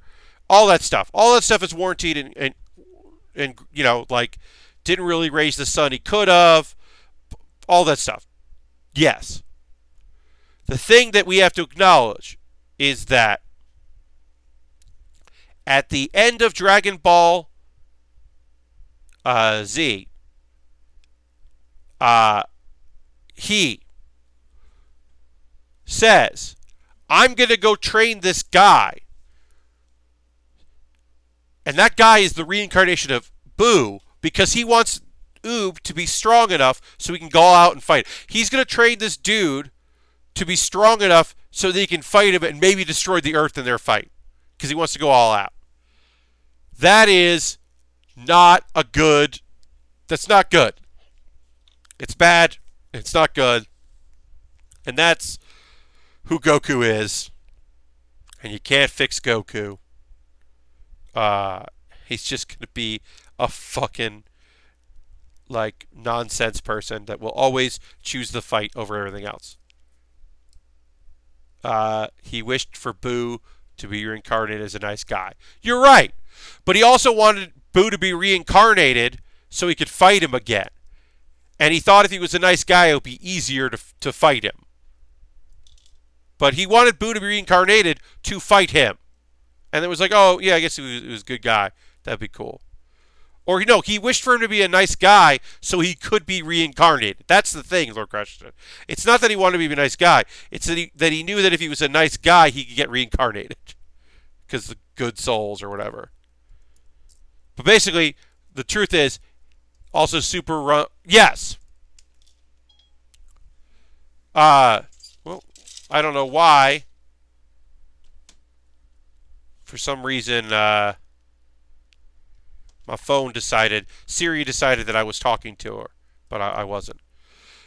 Yeah, I mean, yes, Barris and Whis are definitely stronger and could have taken care of Boo.